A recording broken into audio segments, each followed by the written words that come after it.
Okay, everybody, this is video. I just giving you a warning. It does contain nudity. So if you don't want to see nudity or you got little kids with you, you're going to see nudity in this. And I'm just giving you that warning up front, okay? Well, that's me. And this is back like about 1960. And if you've seen that other famous video I did called 1959 Pontiac, found in the Bermuda Triangle, aka the Devil's Triangle, then this is part 2 of that. And what happened was this. If you haven't seen the Devil's Triangle or the Bermuda Triangle 1959 Pontiac, I hope you do watch it. And after all of that went down, I was so totally burnt out that I told my wife, I says, honey, I need relaxation. I need to get out of here and unwind. So I went and called up my good friend, Jimmy Slot, and said, Jimmy, I need a vacation and I'd like you to go with me. And he says, well, where do you want to go? And I says, I want to go to the Democratic Nudist Colony, the DNC. Not to be confused with the Democratic National Convention. This is the Democratic Nudist Colony. And he said, sure, I'd love to go. And so I jumped in the old Pontiac and got running around buying liquor and looking up places to get some weed. And then I was going to get old Jimmy Slot and head on over. He's smoking some weed right now. Well, I finally got over to the place where Jimmy Slot worked at and told him about my plans to head to the Democratic Nudist Colony. And Jimmy, being Jimmy, he was all for it, and he was already packing his pills and vitamins and Viagra. By the way, that day, I don't know why, but we both were wearing the same suits that day. I don't know how that happened. Anyways, him and me discussed our plans, and we decided we'd dress up in costumes and sneak in to the Democratic nudist camp and surprise the hell out of them. And as you can see, when we did this, it sort of did backfire in our face, but at the same time, it was a lot of laughs, and everybody at the DNC enjoyed it later on, and we still laugh about it today. Although, I gotta say this, back then, I was young, dumb, and full of rum for sure, and I was a Democrat.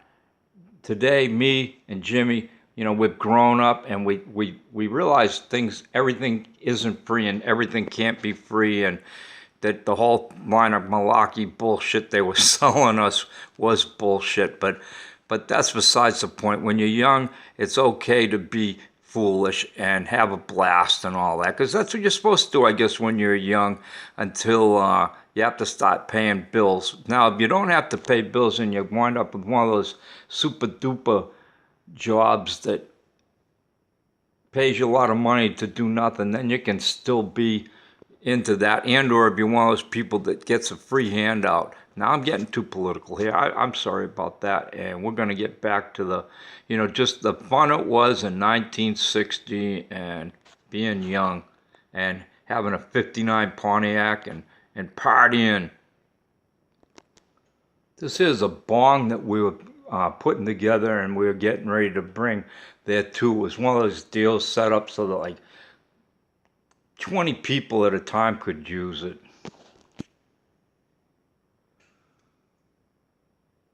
Well, me and Jimmy back in the 59. Jimmy smoking, of course. The guy could never put that shit down. And we're heading over to the party time. Heading to the colony. And you're going to see some people here. You won't recognize them because they were all real young back then. I mean, they were all teenagers. But they all wound up growing up to become famous, except for me and Jimmy. We just became nobodies because we started paying taxes. And that's the truth. But back then, life was good. Haircuts were good. Tans were good. Cars were good. Look at those cars. Hide out in the sun, a nude-orama. Wow, even the movies were good. Everything was good. I think Kentucky Fried Chicken tasted better back then than it does today. I know Coca-Cola sure did. And that's just a nice little view. Look at that old Chevy. Wow. Steering wheels were good back then. Yeah, look at that wide track. Rolling down the highway, do-de-do-de-do, cannonball. Remember that show? TV show. Oh, that wife did that one. I didn't. I didn't do it. I didn't do it.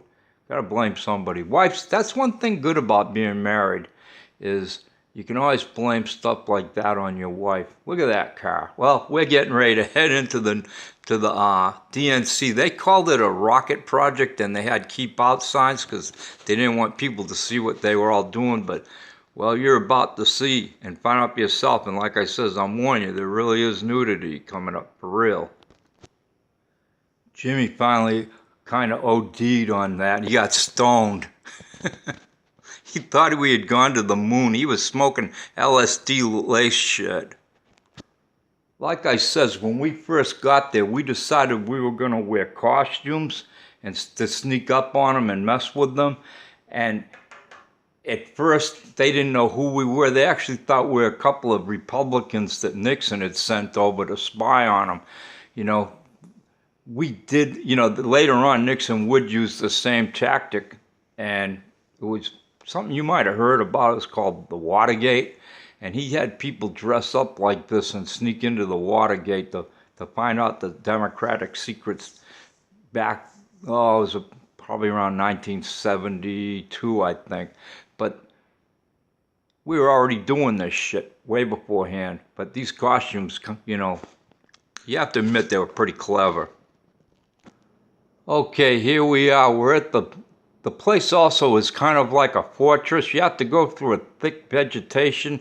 It's down there in the Everglades, and once you get through all that and fight alligators and scorpions and rattlesnakes, you get to this big wall. It's almost like the Vatican, but we finally made it, and you're getting ready, with lots of topless babes running around.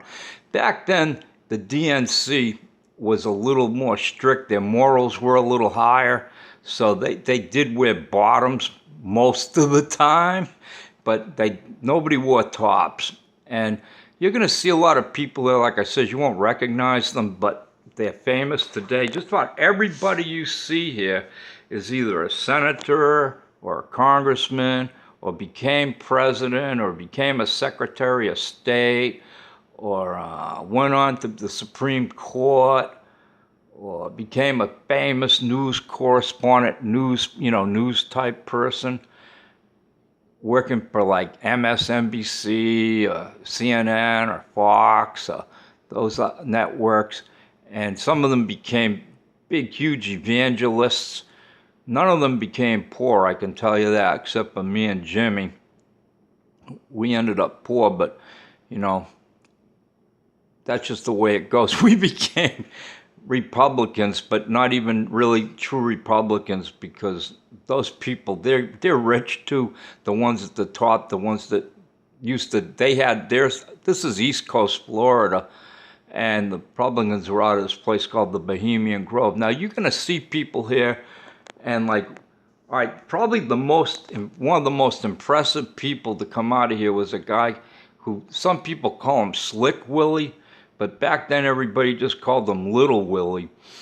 And then there's his girlfriend at the time, who people called, she was, her name begins with a H, and she was there, and there was a girl there named Nancy, and Barbara, and a girl they used to call Fine, and she wasn't no Frankenstein.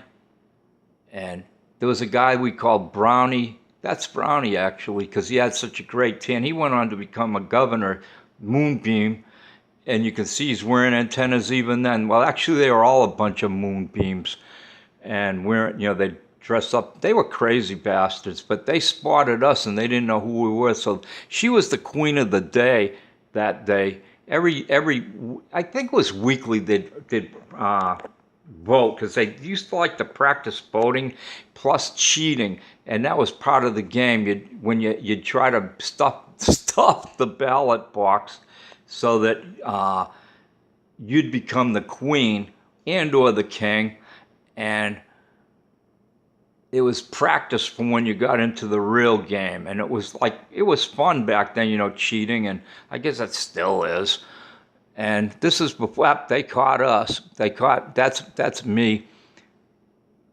No, is that me or Jimmy? I can't remember. Look at that. They had some powerful herbs in that there wand. And some of these people became FBI directors and, in charge of the CIA and all kinds of stuff. And I know this is all hard for you to believe, and I don't blame you for thinking I'm just making this all up, but, they throw us down into the pit. I think that woman there, she worked her way up. She was one of the not rich and famous people, but she got invited there because they liked her style, and she would then go on to work as what do you call those people, a page, or one of those people that works in Congress and brings tea and cookies and stuff and provides things for the congressmen and congresswomen. Sometimes their dresses get messed up. I know I'm going to get a lot of thumbs down, and people are going to scream and yell about this one, but it's just the way it is. And I think that's about it. Oh, geez, here goes those governors again. And going to hit you with the magic wand.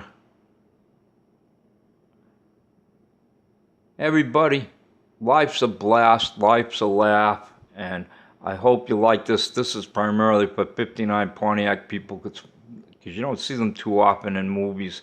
And this was just a bonus side treat, and sorry if I shamed anybody or dissed your party affiliate.